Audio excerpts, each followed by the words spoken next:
There's a very specific loneliness that comes from suffering in silence when help is available and choosing to stay silent anyway because asking just feels like too much. Asking for help feels like too much.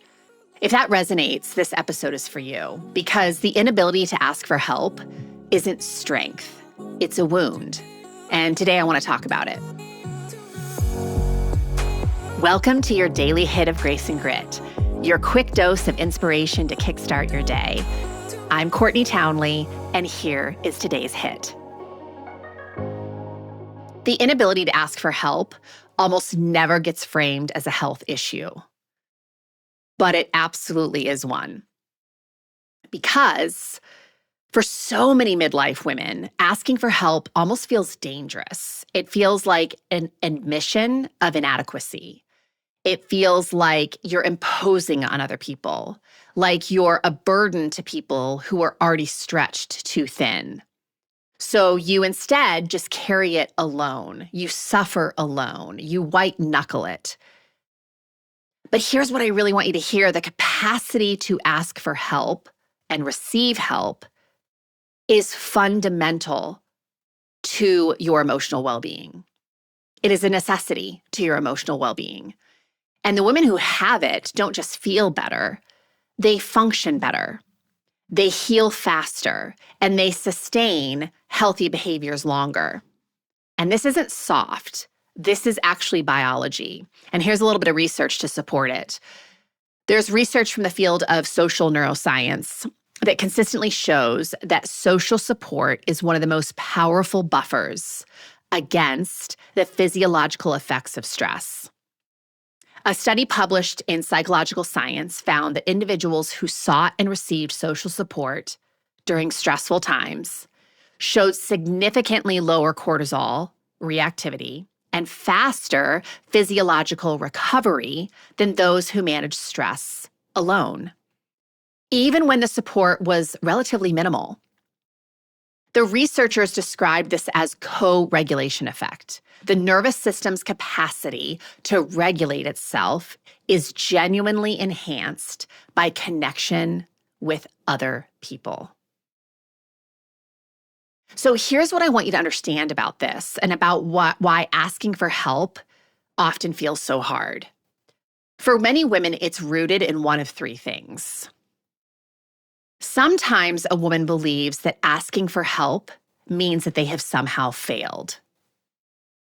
That competent, capable women should be able to handle everything themselves. Another reason women don't feel comfortable asking for help or support is their fear of being a burden, right? There's a deep-seated anxiety that your needs are just going to be too much, that people are already overloaded, and that you will exhaust the people that you love. Or you'll disappoint the people that you love, or you'll make the people that you love uncomfortable. All of that could be true. And a third reason I think a lot of women rumble with asking for help is because they just are out of practice. They don't have a history of asking for help, or they do have a history of asking for help and not having those asks met, which teaches the nervous system that vulnerability is unsafe. So the important thing to remember here is that all three of these things are learned, which means they can be unlearned. But unlearning requires practice, not just insight, right? Asking for help, like anything, is a skill. And like any skill, it gets easier with repetition and with calibrating where and how you ask. So start small. This sounds so silly, but a lot of times I encourage my clients, I've taught this in masterclasses, that, how often have you gone into a coffee shop or a restaurant and your order just comes out wrong? It's not the coffee drink you ordered, or it's not the meal that you ordered, but you don't ask for it to be fixed. I mean, that sounds so ridiculously small and insignificant, but that's where we need to start. Is just practicing asking for things in those situations. So ask for something specific. Ask for something low stakes. You know what? This actually isn't what I ordered. You can say it in a lovely, kind way. Please do. I hope you do. Can you correct it? Notice what happens. Let the response inform your nervous system that it's safe. And then repeat. Keep practicing. Another piece to this is allowing someone to help you, remembering that allowing someone to help you is really a gift to them. People love to help. It actually is improving that other person's health, right? Their mental and emotional health by being able to help you. Research on pro-social behavior shows that giving help to other people activates the brain's reward system. People genuinely feel better when they're able to support someone they care about. When you refuse to ask, you're not protecting others. You're depriving them of something that would nourish them too. So add that fuel to the fire. So here's something to consider moving into the week ahead. Identify one thing that you are currently carrying alone that you could ask for some help with.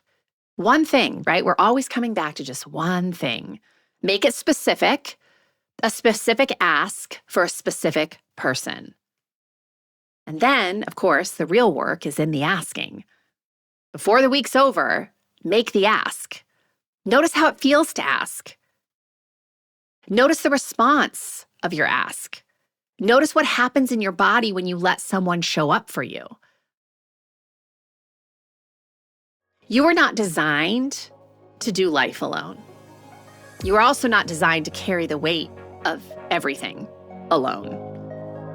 And the sooner you let that be true, the lighter everything gets and the healthier you become as a consequence.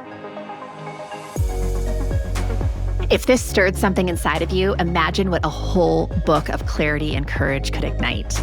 The Consistency Code, a midlife woman's guide to deep health and happiness, goes even deeper into the mindset and practices that create real, meaningful change at midlife. Grab your copy today over at theconsistencycode.com and keep the momentum alive.